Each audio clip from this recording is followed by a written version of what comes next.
Do you have a memory of the first time that Josh came to you and had what I would call the capital T, capital C, the conversation, where he came to you and essentially said, this is not working for me. Like that must be like, you know, you're looking through your eyes and you're saying, wow, it's all coming together. The rabbi taking assistant, just like I did, just like my father. Like, this is a wow moment.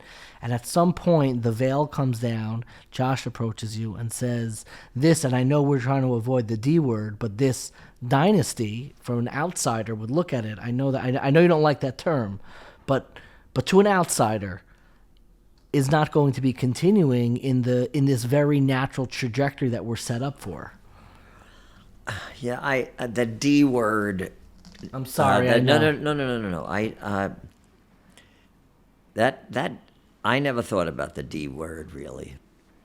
I thought about what this congregation needs, and I felt that Josh was exactly what this congregation needs. Just as I felt it was my father that it needed. And I guess I was never that self-analytical to think about that I was what they needed, but I genuinely felt that he was. And this would be fantastic for the future. I'm not going to work forever. And I could turn it over to him. And he had all the values and attitudes and commitment that I thought was necessary, which is a total commitment. Sure. I think when he talks about 24/7, he's talking about, at that time, he wasn't ready to be totally committed to a community. That was huge commitment, especially not being married, not having a family of his own. But I didn't know this until we had a conversation. When was the conversation? Inside in the kitchen, around the kitchen table. What time of the year is this? I don't remember what time of the year. It was Okay. it was a perplexing day for me, and of course, very upsetting when he sat across the table from me with his mother sitting kind of next to me. Did you prep your mother beforehand? Sometimes dynamics. Did she know what this conversation was about? My father's leaving. He's leaving one part of the story out. It wasn't. I don't think it was exactly that I said, "Mom, Dad, I'd love to sit with you and talk to you about my future." He's sort of leaving. It was not that. No, it's funny. I actually even forgot that part. Do you want to set up the context? Yeah, I'll set I up want the to hear context.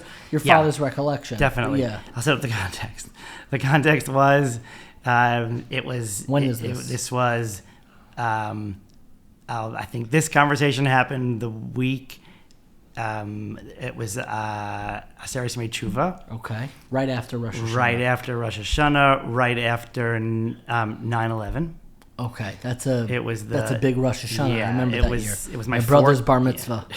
It was my fourth year, and 9/11 happened, and rabbis everywhere had to rewrite their. This is 4 years in. This is 4 years in. Okay. This is my fourth Rosh Hashanah. Okay. So it was 2001. Okay. And everyone had to rewrite their drashas, and I did it, and I gave what people said was an absolutely amazing, outstanding drasha, which subsequently, I don't know, 10 years later, I looked at just to... I was about to ask you still have it? I still have it. I looked at it just to have a moment of pride, and I read it, and I thought, oh, this doesn't make any sense. This doesn't make any sense. It doesn't follow point one to point two. Anyway, I think, again, like this is a whole separate thing. People needed to hear something. They heard something, and okay. But it was unbelievably draining. It was an unbelievably draining Rosh Hashanah, and for everybody, but for a rabbi, I think specifically. other than victims' families, but sort of to people who sort of lead people.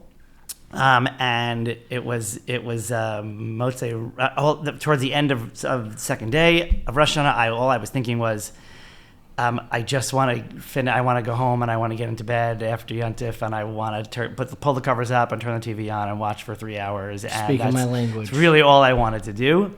And so Yontif ends, and I'm in my office, and I'm taking off my talis, taking off my kittel, taking off my towel, whatever it was, my talis, I guess at that point. Whatever, I was putting away my stuff, and my father comes in. There's actually something interesting about this also now. My father comes in, and he says to me, a friend of so-and-so, who is a member of the shul, who I randomly saw last week for the first time in many, many years, a friend of a member of the shul passed away, and they have nobody to do the funeral. And I can't do it because of such and such. So here's their address. They're waiting for you in their apartment. And I can still feel like the wind. I can still feel the wind being knocked out of me, and I can still feel and I lost it. And I don't really, if you ask me how many times I've lost it in my life. When you say lose it, what do you got angry, you got sad? In the moment I got angry, and I walked out on my way, and then I came, I think a little bit like in the movies. Maybe I was being overly dramatic. Yeah. I walked out of the office, and then I marched right back into his office, and I said to him, I wish I could be the kind of rabbi who, when they find out that someone passes away after Rosh Hashanah 9/11, ready to serve like a soldier. And says, Baruch Dayan HaEmet, how can I be helpful? Exactly, how can I be helpful? But I can't. I'm not. That's not me. I can't do it, and I left, and I did. I obviously went. Did you end up doing the? Yeah, of course I ended up doing the funeral. Sure. I was not saying I won't do this, but it was more of a, I can't sustain this. I just can't sustain this now. And this is before the conversation that your father's describing. Yeah. So then I believe one of us said to the other, "We need to sit down. We need to sit down and talk." Okay, so now you probably said it. So take me back. Now you sit down, because I want to hear this through your eyes. So much is going well. Do you recall the post Rosh Hashanah conversation? I don't recall that it was post Rosh Hashanah. Okay. I recall a conversation at the kitchen table. Okay. With your wife. With his mother. Okay.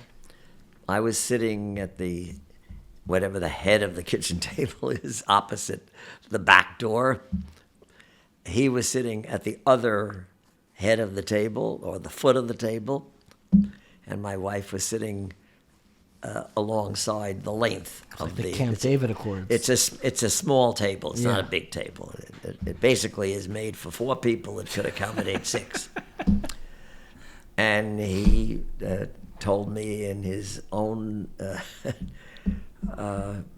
fashion, I don't like this job. I want out.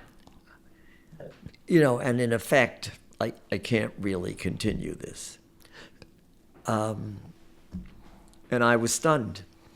You were stunned. You were surprised. I was stunned. Yeah. I didn't know what was going on in his head at all, but I was stunned. Would you use the word disappointed? Like what? I think my wife was disappointed. I don't remember the feeling of disappointment. I was just stunned. I didn't understand it. What do you mean you don't like this job? This is a hard job. I know what 24/7 is. That's the way I've worked. And I know what pressure is, and I can't say that I love pressure. I don't love pressure, but I respond to pressure. And when there's a need to do things, I'll do them. But I've never really thought about, do I like this or do I not like this? That was not, this is my role, my profession, my life. And the congregation is my family. And at this stage in my son's life, he was still looking at it as a job. Sure. Am I stating it? Yeah. Yes. I mean, he also understood Yes. it's a role, it's a calling, it's a mission. And so on. I think it's important just to, we don't have to follow this, but I think it's important to say a couple of things. Just number Please. one, I did feel very fulfilled. Sure. Like I know when I'm fulfilled and when I'm not, and I've had jobs that have fulfilled me and jobs that have not fulfilled me. So I was very fulfilled. It was very meaningful. I loved the relationships. I loved the connections. I did enjoy the Ramaz part of it more than I enjoyed the KJ part of it. So there was a lot good. It just was not sustainable for the reasons we talked about. I mean, I think it was somehow overwhelming. It sounds like almost you wanted it to be more of a job, meaning it was such a calling, it was so enveloping of your identity. It didn't end ever. If it were a job, it may have been more sustainable. If it would have been, 9 to 5, 9 to 8, Sundays off, but you don't have that kind of calendar when you're a pulpit rabbi. You don't get to block off. So your first reaction after this conversation, I'm curious, was it like, there are different stages of grief that they talk about. So one of the stages is bargaining. So is that when you started with the Tuesday bargain? Like maybe we can maybe we can make the job palatable. No, I think what I asked for in that meeting, or soon after, was I asked for a year. I asked for a break. I asked for a leave sabbatical for a leave of absence, basically. Sure. I basically was saying if I feel like let me leave and spend some time doing something else. In your head, did you plan on coming back after that leave of absence initially? I thought it was a long shot, but I thought it was the only shot. It was the only shot. And is that how it began? Did it initially begin as a leave of absence? Yeah, and that was an interesting thing too. I don't know if it was that conversation or another one, but I had somehow gotten into my head that I wanted to go to the London School of Economics. Don't ask me. I have no recollection of why. Okay. That's what I wanted to do. And eventually my father said, that's not going to fly. Okay. The shul's not going to give you a leave of absence to go to London School of Economics. You want a leave of absence, go to Israel and learn. And I said, I don't want to go to Israel and learn because going to Israel and learn is not going to be enough of getting out of this milieu for me to really sort of experience something else and decide, sort of choose. Sure. I guess to me, I guess, and I'm thinking about this actually now somewhat for the first time, in light of sort of the way I described how I got there to begin with, it wasn't, I was looking for this to be my choice rather than for me to do it because things have just led there. You wanted to step underneath the mountain. You didn't want the mountain held on top of you. Yeah. Which a lot of times. So what did you end up doing with your leave of absence? I went to Israel, and it didn't happen so quickly. And it didn't happen so quickly. It probably happened at the end of the year. Yeah, it happened towards the end of the year. So you had the kind of the duration of the year where you both knew that he was taking a leave of absence. I wasn't taking the leave. I don't 100% remember, but I wasn't taking the leave unless the leave was, my only choice was Israel. And then actually I think my father at a certain point said, now it's too late. It's too late. Sort of towards the end of the year, you can't sort of come to me now and say, okay, you'll go to Israel, because now who are we going to find next year? And I think there was, do you remember this? No. Rabbinic Chana Henkin. Sure. Who I have a relationship with and who my family has a relationship with. They saw each other somewhere, and my father came back from that conversation and said, if you want to go to Israel for the year, You can go to Israel for the. It was June. She prevailed, you think? She prevailed. She prevailed. I think she said to my father, "Mishanem makom, mishanem mazal." And she knows about. Yeah, and she also promised to find you a wife. Right. That's another great. Sweeten the deal. That's a great story. That's another great story at some point. But that's right. Basically, it was June, and my father said, "Okay, if you want to do this, you can do this." And the congregation was crushed. So when did you announce it to the congregation? I do not remember. Did you delay it? No, we didn't delay it. If this was basically signed, sealed, and delivered in June or in May or whatever it was, I don't remember it being June. I think that's a little bit late. Mm-hmm. We let the congregation know, and they were stunned, and they were all over. Oh again. my goodness! Oh my goodness! And I'm curious for you. Every parent, we love sharing nachas, and it's always hard to share when you depart from the narrative. We love sharing our child starts medical school. Nobody likes sharing that my child took a leave of absence for medical school.